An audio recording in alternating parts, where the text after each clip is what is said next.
Episode की शुरुआत में सीजी डॉक्टर से मिलने जाती है, जहां डॉक्टर उसे बताता है कि आई एम सो सॉरी, आपका स्टमक कैंसर कुछ ज़्यादा ही बढ़ चुका है, हम लोग के सोच से भी बाहर, और हम लोग कुछ नहीं कर सकते। जितना हम लोगों ने करने की कोशिश की उतना किया। एंड देन वो जब घर आती है अपना मेडिसिन लेते हुए, तो उसका हस्बैंड किसी और लड़की यानी लिली के साथ आता है, जहाँ वो बोलती है सीजी तुम्हारा कैसे अंदर आना हुआ, पासवर्ड कैसे पता। तभी वो जाने लगती बहाना बना के, लेकिन यहाँ मिस्टर फू जो है उसका ड्रेस ऊपर करता है और कहता है प्लीज़ मेरी जान मत जाओ। यहाँ बेचारी सीजी ये सब देख रही होती है, एक तो उसकी इतनी बड़ी बीमारी, ऊपर से ये सब देखना उसके हस्बैंड के लिए सो सैड। तभी यहाँ पे लाइट ऑफ करके कहती है सीजी मिस्टर फू मैं मरने वाली हूँ। इधर नेक्स्ट मॉर्निंग उसके स्टमक में बहुत ज़्यादा पेन हो रहा होता है, क्योंकि स्टमक कैंसर की वजह से वो बहुत ज़्यादा डिमोटिवेट हो रही होती है। तभी यहाँ उसकी मदर इन लॉ हॉस्पिटल में होती है, जहाँ सीजी देखने जाती है, जहाँ उसकी मदर इन लॉ सीजी को बिल्कुल भी देखना पसंद नहीं करती, उसको अनाप शनाप बकती है कि मेरे बेटे के लिए तूने सिर्फ शादी की क्योंकि वो बहुत पैसे वाला है और आज तक उसको बच्चा नहीं दे पाई, और रहा भी तो पता नहीं तूने क्या कर दिया। जहाँ सीजी कहती है मॉम सॉरी, वैसा एक बार हो गया लेकिन दोबारा ऐसा नहीं होगा। यहाँ पे इतना कह के वो वहाँ से जाती है तो कॉल करती है अपने हस्बैंड को। वो तो अलग ही रोमांस कर रहा होता है। यहाँ पे पूछती है सीजी कि कब तक घर आओगे, लेकिन यहाँ पे लिली कहती है जान हम दोनों डिनर करने जा रहे हैं, कौन सा ड्रेस पहनूँ मैं। जहाँ सीजी को आवाज़ आती है और सीजी कहती है तुम किसके साथ हो। तो मिस्टर फू कहता है फ़ोन रखो, मुझे तुमसे कोई बात नहीं करनी क्योंकि आई नॉट इंटरेस्टेड यू। इतना कह के वो फ़ोन रख देता है। जहाँ लिली और मिस्टर फू का रोमांस चलता है। बेचारी सीजी काफ़ी ज़्यादा परेशान हो रही थी अपनी इस ज़िंदगी में। तभी यहाँ उसका फ्रेंड लैन आता है उससे मिलने, लेकिन वो बेहोश होती है तो जल्दी से वो हॉस्पिटल लेके जाता है। और यहाँ पे सीजी कहती तुम यहाँ कैसे है। लैन कहता है कि मैं इधर से गुजर रहा था, सोचा तुमसे मैं मिल लूँ, तुम ठीक तो हो ना। यहाँ पे सीजी क्या बताया फ्रेंड कि वो किस हाल में जी रही है। इधर नेक्स्ट डे सीजी अपना जा रही होती है डिस्चार्ज होके, तो लैन कहता है अगर कोई परेशानी है तो तुम मुझसे शेयर कर सकती हो। यहाँ पे सीजी बोलती है नहीं ऐसा कुछ नहीं, अगर होगा तो ज़रूर मैं तुम्हें बताऊँगी। दूसरी तरफ घर आता है मिस्टर फू तो कहता है तुम्हारा उस लड़के के साथ चक्कर था ना, मैं कुछ दिनों के लिए घर से बाहर क्या हो गया, तुमने तो अपना अफेयर शुरू कर लिया। जहाँ सीजी कहती है क्या मतलब है, वो मेरा फ्रेंड था। यहाँ पे मिस्टर फू कहता है मुझे मत पढ़ाओ, तुम्हें मुझसे छुटकारा चाहिए ना, मुझे पता है इसी वजह से तुम उसको घर लाई थी। यहाँ पे सीजी कहती है अच्छा सारा कर्म तुम करो, इल्ज़ाम मेरे ऊपर लगाओ, वो रात वाली लड़की कौन थी, क्या तुमने बताया नहीं। इतना कह के फ्रेंड मिस्टर फू वहाँ से चला जाता है। तभी सीजी फीचा करती है मिस्टर फू का कि आखिर वो क्या करता है। जहाँ फ्रेंड लिली और मिस्टर फू दोनों रोमांस करते हैं। लिली कहती है तुम्हारी बीबी को तो पता नहीं चलेगा ना। कहता है अरे नहीं छोड़ो ना, अच्छा मूड ख़राब मत करो उसका नाम लेकर, फ़िलहाल मुझे तुम्हारे साथ होना है। और यहाँ पे दोनों गुटरगस्तियाँ कर रहे होते हैं, लेकिन सीजी ने भी सोच लिया होता है वो बैक टू रिवेंज लेगी और अपने हस्बैंड का और उसकी न्यू सीक्रेट दोनों काफ़ी डर जाते हैं कि ये तुम क्या कर रही हो, पागल हो चुकी हो। दूसरी तरफ लिली जाती है सीजी के पास और कहती है कि सुनो मेरी बात, तुम तो वारिस दे नहीं सकती मिस्टर फू को, और उसके बिना तो वो मर ही जाएगा, तो क्यों नहीं तुम मेरा ब्लैक कार्ड ले लो और उसे यूज़ करो जितना तुम्हें चाहिए, और उसकी ज़िंदगी से हमेशा के लिए दूर चले जाओ क्योंकि तुम कभी बेबी कर नहीं सकती हो। दूसरी तरफ मिस्टर फू घर आता है तो काफ़ी परेशान होता है क्योंकि सीजी नहीं मिल रही होती है। वो अपने असिस्टेंट को कहता है, जहाँ बोलता है बॉस मैं पता करके बताता हूँ। एंड देन उसे पता चलता है कि सीजी की डेथ हो चुकी है एक कार एक्सीडेंट में। ये बात सुन के मिस्टर फू काफ़ी ज़्यादा वरीड हो जाता है कि ये कैसे। जल्दी से हॉस्पिटल जाता है, जहाँ डॉक्टर कहता है कार एक्सीडेंट में बहुत बुरी तरीके से उनका फेस एकदम से जल गया है, कुछ नहीं दिख रहा है, ये रहा लाश, बस आइडेंटिटी कार्ड मिली थी जो कि सीजी का था। ये बात देखकर मिस्टर फू काफ़ी ज़्यादा टेंशन में हो जाता है कि उसने क्या कर दिया है, उसके दुनिया में तो कोई था भी नहीं उसके सिवा। यहाँ लिली आती है, जहाँ मिस्टर फू को कहती है जो होना था सो हो गया, अब वो सब बात ख़त्म करो। देन चिल मूड करने के लिए लिली अपने बॉयफ्रेंड के साथ चली इंटीमेट होने के लिए। यह बात मिस्टर फू को भी नहीं पता है। नेक्स्ट डे वो बोलता है कि क्या हुआ, मिस्टर फू का क्या इरादा, कहती है बस देखती जाओ। उधर पता चलता है लिली प्रेग्नेंट है, जहां मिस्टर फू को बोलती है कि मैं प्रेग्नेंट हूँ, क्या करना, अगर तुम्हें ये बेबी नहीं चाहिए तो कोई बात नहीं, शादी के पहले मैं अबॉर्ट करवा दूंगी। लेकिन मिस्टर फू कहता है नहीं, इस बच्चे को मैं खो नहीं सकता हूँ, ऑलरेडी मैंने पहला बच्चा खो दिया है जो कि सीजी से मिसकैरेज हो चुका था। तभी यहाँ पे कहता है कोई बात नहीं, मैं तुमसे शादी करने के लिए तैयार हूँ। और इस बेबी का दूसरी सीन शिफ्ट होती है सीजी के पास, जो कि फ्रेंड मरी नहीं जिंदी है, और वो आ जाती है छोटे से शहर में अपनी फ्रेंड के वहाँ रहने के लिए, जहाँ उसकी फ्रेंड कहती है इतने बड़े शहर से आके इतने छोटे शहर में कैसा लग रहा है। सीजी कहती है वैसे तो मुझे बहुत अच्छा लग रहा है और आगे मुझे बहुत कुछ करना है। दूसरी तरफ प्लान आता है जहाँ कहता है सीजी को कि मैं बहुत खुश हूँ और तुम्हें ढूंढने के लिए मुझे बहुत ज़्यादा दिमाग ख़राब करना पड़ा, तब जाके मैं आज यहाँ हूँ। तो यहाँ पे सीजी कहती है और बताओ चाइना का क्या हाल है। कहता है फ़िलहाल तो सब ठीक है। सीजी कहती है एक एक चीज़ मुझे छीनना है मिस्टर फू और लिली से, उन लोगों ने जो मेरे साथ किया है।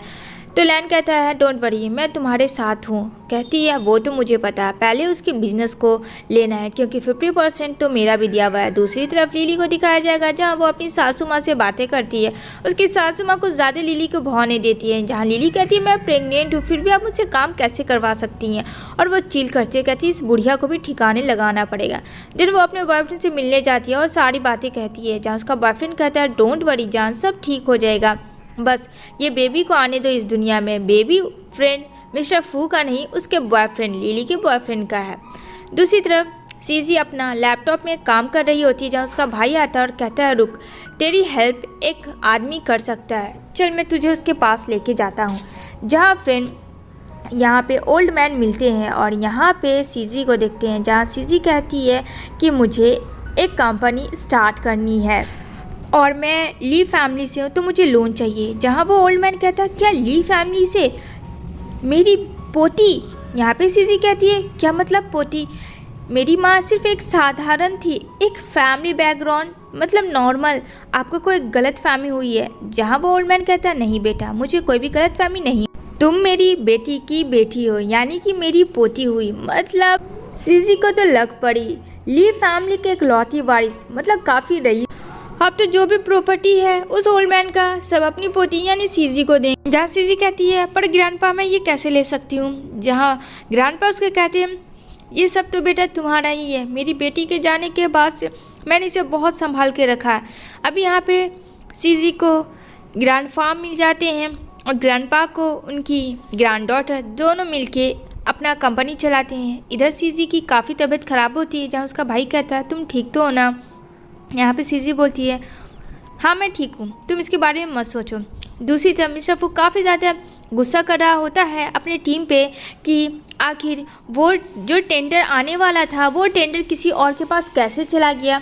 अब यहाँ पे वो कहता है उसका टीम कि ये सब मुझे क्या पता।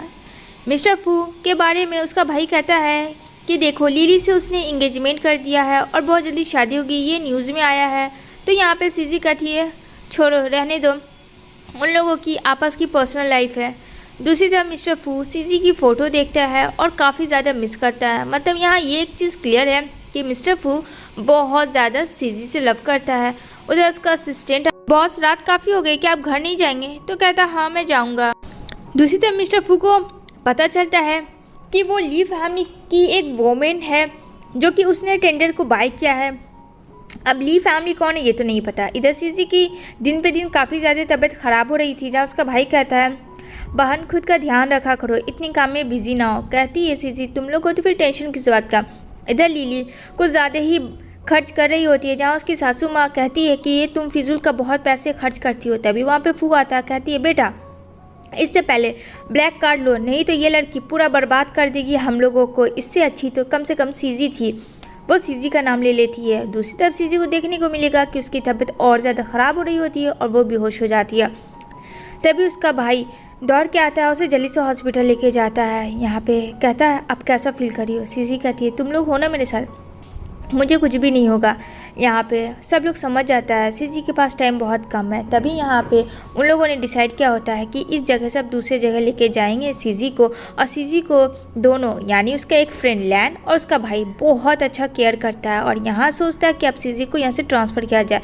जो वापस वो लोग चाइना आते हैं, जो बहुत बड़ा घर लेते हैं, इधर जो सीजी है लैन को बहुत ही प्यारी भरो नज़रों से देख रही होती है, मानो सीजी के दिल में लैन के लिए कुछ कुछ फीलिंग्स हो रहा था। अब क्या करे, वैसा हस्बैंड निकल गया तो उस हस्बैंड को लाठी मार देना चाहिए। दूसरी तरफ से उसका भाई आता है, सीजी को उठाता है, कहती है क्या वो इतना सुबह सुबह क्यों उठा रहे हो। कहता है अरे बहन एक बात सुन, लिली जो है वो मिस्टर फू को धोखा दे रही है क्योंकि वो अपने बॉयफ्रेंड के साथ है, मैंने अभी रास्ते में उन दोनों को देखा। दूसरी तरफ सीजी का भाई और उसका फ्रेंड लैन दोनों सोचता है कि सीजी को वो हर एक चीज़ देगा कम टाइमों में।